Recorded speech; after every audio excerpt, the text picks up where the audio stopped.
and welcome to the second part of my stay making adventures with the Laughing Moon pattern number 115. Let's keep this short, and without further ado, let's get crafting.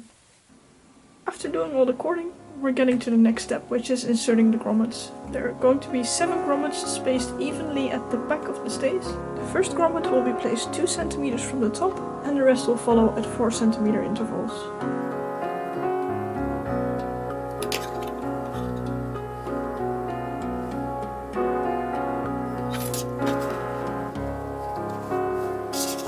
After pre-punching the holes with a small awl, we can grab a bigger one to widen the holes.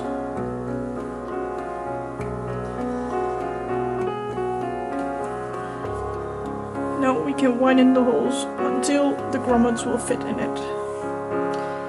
I'm going to use these grommets, so the hole will need to become a bit larger than this.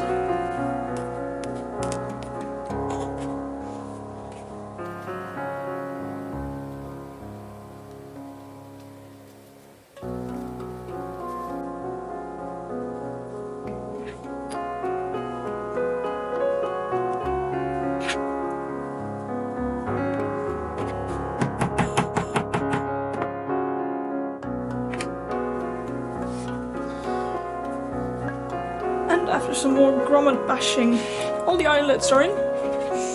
Some could have been a slight bit neater, like that one. But they're all in. It's underwear anyway, so no one will probably see this up close, right? Except you guys, but that's it for the grommets. The next step on these stays is to add the shoulder straps. To add the straps to the back, we're going to pin right sides together.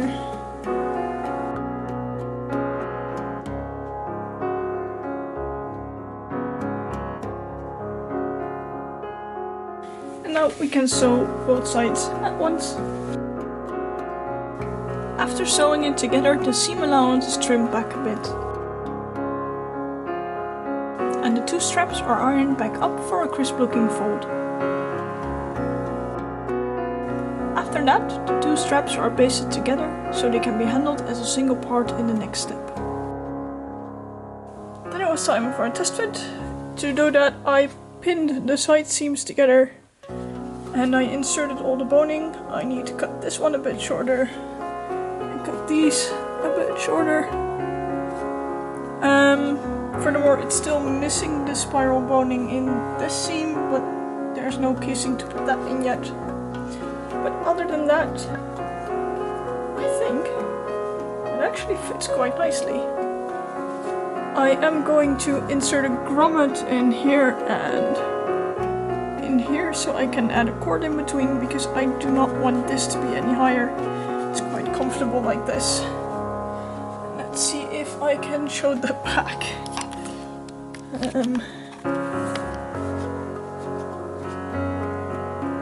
think it looks quite nice. It fits properly. I think it has the right amount of separation in between the back. So it fits, and we can continue on doing the rest. Then it is time to join the front panel to the side panels, as I have already sneakily done for this side.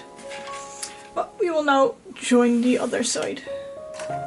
For this we will place the back over the front, right sides together, and we let the lining side of the back lay loose. So we're only going to attach the outside proper fabric side to the fabric side of the front. And again, we pin that with 1.5 centimeters of seam allowance. Also make sure that the points here, that they end up exactly at the same height at 1.5 centimeter seam allowance, or otherwise you will get uneven line from the back going onto the front. So you want this point to line up perfectly at 1.5 centimeters.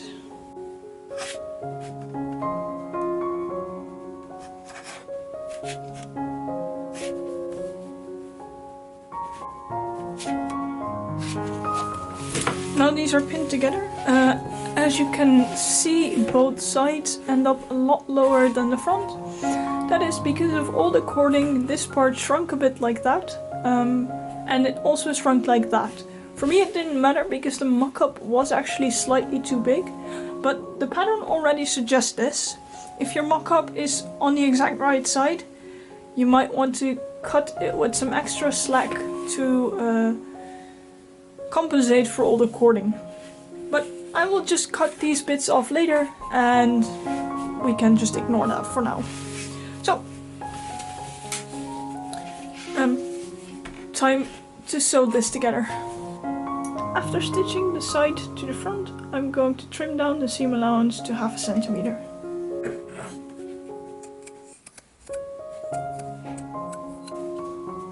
After trimming back the seam allowance, I zigzag stitch the edge to prevent fraying. Furthermore, the seam allowance is pressed to the back and the free flap is pressed back over. Before hand stitching the panel to the rest, this seam allowance is trimmed back as well. After which, it can be folded under, pinned in place and then stitched on by hand using a ladder stitch, making it invisible at the front.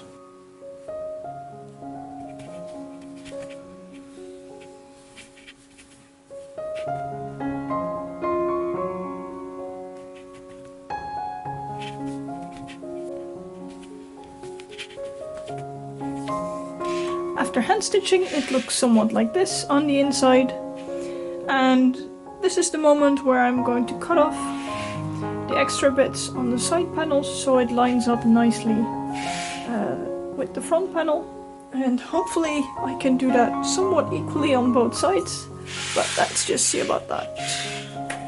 Could pin it, but I'm too lazy again.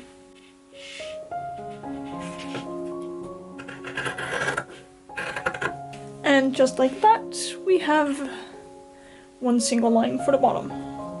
Now, next up is inserting all of the boning. But we're still missing a boning channel, because we will also get a bone at this seam. But we don't have a channel there yet. What the pattern asks me to do is to make a channel here 3/8 of an inch wide stitch and then insert the boning. But I am going to use these spiral bones for these seams, so what I'm going to do, I'm going to insert the boning as close to the seam as possible. Now I'm going to pin this in place. It doesn't have to be super tight, but it shouldn't be very wide either. And just like that, we have our boning channel. So, all that remains now is to pull out this bone, and I'm going to stitch along that line. That way we have the boning channel for this. Slowly but surely we're getting to the bits where it starts to look like an actual pair of stays. Now it is time to insert all the boning. This will be the busk. I'm going to leave this one out for now, but we can insert the side bones and the bones next to the cups. These bones I still had laying around. I had to cut them to size, and I don't have any caps laying around here. So what I did was I dipped them in a bit of plastic dip. I did that twice, and now we have a nice layer and the ends aren't so sharp anymore. So we can now insert these into the stays. One there. And one there. And then we have these two short bones, which I also had laying around, and I also dipped these in plasti dip. You can see it with the shine, so that they aren't as sharp either. Now, and these go next to the cups. So one on this side and one on this side.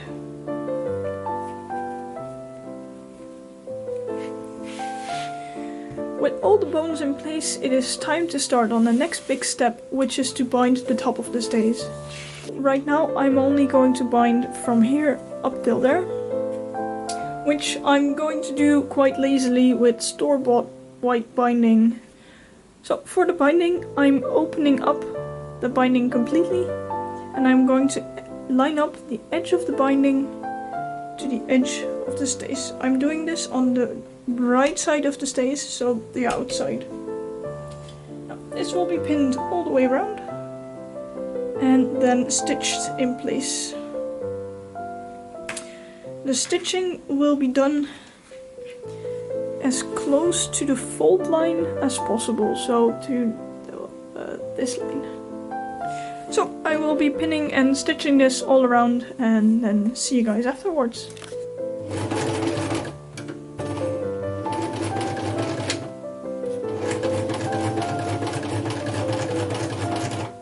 The binding has been sewn onto the stays.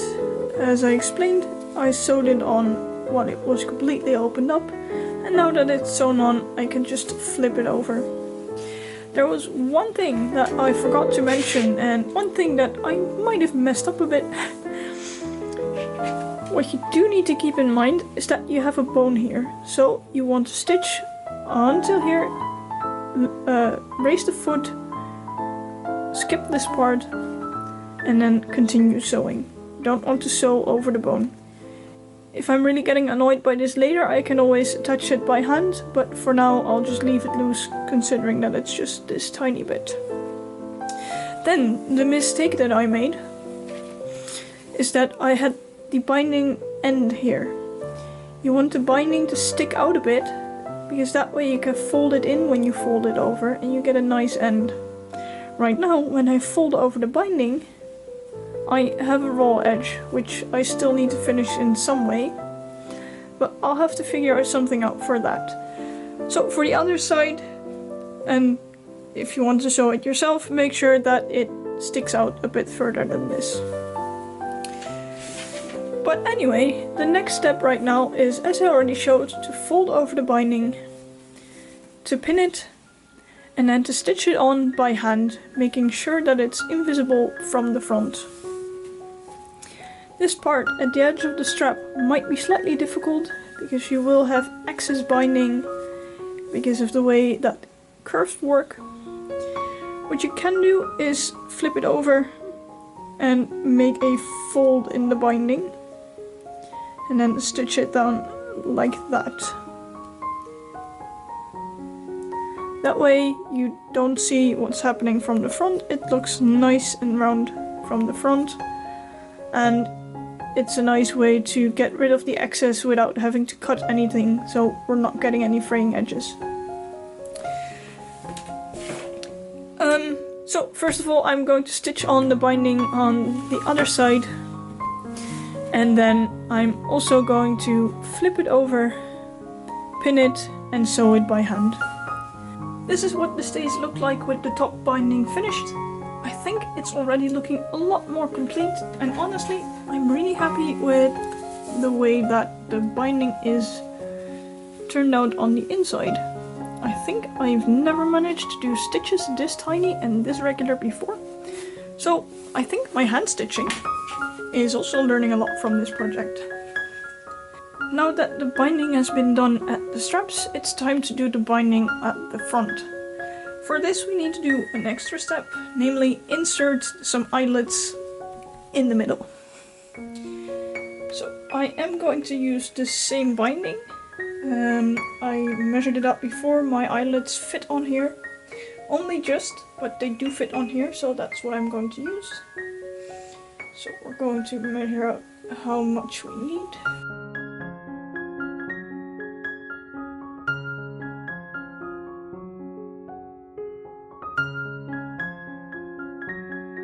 So for this right now, what we need to do is insert some eyelets. And we can do that simply by just inserting them in the middle. And then we have to see how far we want them from the midline. I think it will look nice if I've got the eyelets at 2 centimeters apart, so that's 1 centimeter from the middle. I marked the placement of the eyelets with the pins, and I know the sizes of the eyelets, which if I fold it over is exactly the same width as the entire strip. So what I can do is fold this open, and insert the eyelet at this location with the rim of the eyelet laying against the folded bit of the bias tape. So that's what I'll be doing right now, inserting these eyelets. Now that the eyelets have been inserted, it's pretty much the same as the rest of the binding. I'm going to line this up with the edge onto the top of the stays, stitch it on, fold it over again, and then hand stitch everything to the back of the stays. The binding has been stitched to the front. We can now thread through the lace that we'll be using.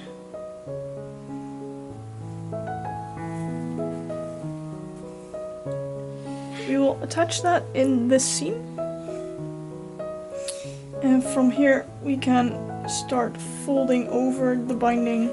So I'm going to fold the end in. And then fold the entire binding over, trapping the lace in the binding. And then we can pin it and hand stitch it. And with the top of the stays also bound, it is again starting to look a lot more complete. Because we caught the ribbon in at the ends, we can now tie the ribbon in a nice bow at the front and use it to adjust the cups if necessary. Then the last bit of binding is the bottom. It's again very similar to the other parts, and this time I have to keep in mind that I don't stitch over the busk part when stitching it on at the front. This way the two pieces of fabric stay separated and I can actually remove the busk later for washing purposes. So I'm again going to pin this to the front, like so, and then stitch it on just like I did with the rest of the binding. This is what the inside of the stays look like with the binding completely sewn on by hand. I left open this bit and I made a small mistake here. First I sewed it all the way up till here, which made the opening way too small to actually be able to remove the busk. So you want to stitch only till about a centimeter away. This way you can fold over the binding and actually remove the busk if you want to wash it. I still have to stitch the front. This front part will be stitched over by hand just like we did on the back. So that's what's up next. Now that the busk has been closed off at the front, we are getting nearer to completion. The next step is to floss all of the bottoms of the gusset parts. I have never done any flossing before, so this took me a bit to figure out. At first I was planning to do actual decorative flossing, as they showed in the pattern, but the way that they explained it was insufficient for me to get how to actually do that. So I decided to go for plain stitching like you would see in a buttonhole, using 2 strands of embroidery floss. The start and end of the flossing was at the point where the top stitch ends. While doing this, I made sure to stitch fully around the seam on both the in and the outside, as they didn't always line up perfectly.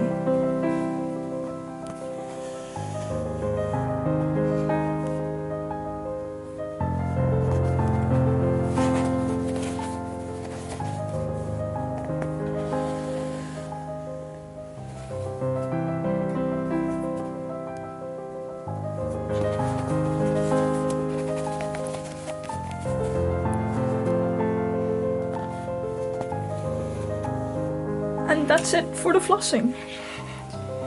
I went quite simple with this one, but for a very first time, it's okay. I especially like the way this one turned out. It's just nice and neat. Next step is to add the eyelet in here and add the eyelet there. Then we can lace this together and then the construction is pretty much done. All we need to do is add one more lace in the back. But for now, let's start adding these eyelets. To decide where I want to put the eyelets in the straps, I'm looking mostly at the back, because the tape is folding over quite far. So I'm going to put the eyelet, well, pretty much right here at the bottom. And on the other side, well, the most ideal position for the eyelet would be here. But there's already a bone there, so I'm going to position the eyelet just to the right of the bone in this case. It fits nicely right here between the tape and the bone.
after bashing in those eyelets, they look somewhat like this.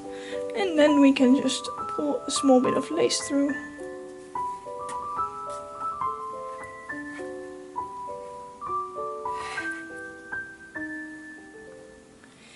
And tie in a nice bow.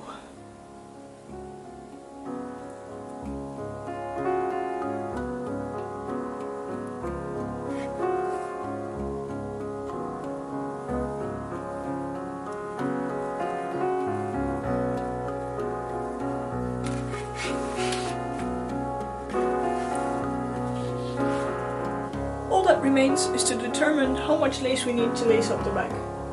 Quite by surprise, while looking for something else, I found this big spool of lace in the stash that I got from my grandma. I think it fits the estates quite well. I might eventually even use this instead of the lace that I use at the front, but first of all, let's lace up the back. I'm going to do this by spiral lacing, and the doll is quite a bit bigger than I am. I know it's adjustable, but somehow it's still bigger than I am. So let's see how much lace we need.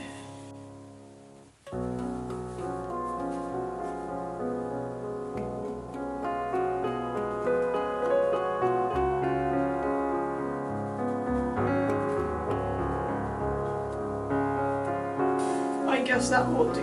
This will end up being a lot smaller on me, so I think this should be enough. Now let's finish up this end and then we can actually lace it. There we go, one big piece of lace, and we can lace this entire thing.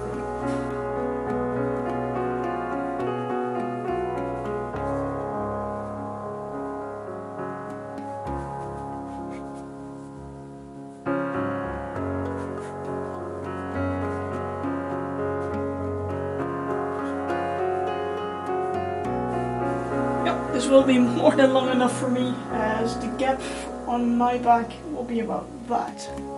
So that's it for the stays. They are finished now.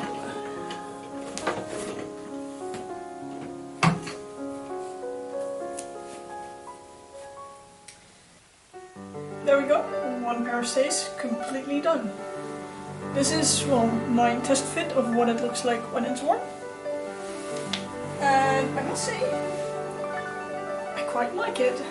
And the combination of just the stays and the chemise, I think already looks quite a bit more historical than everything I've ever worn before, which is always a nice thing. Yeah, so this is what it looks like. The only thing I maybe should have done slightly different is the placing of the straps. Currently they are placed quite far underneath my arm, and I noticed that the strap has a slight tendency to want to slide off.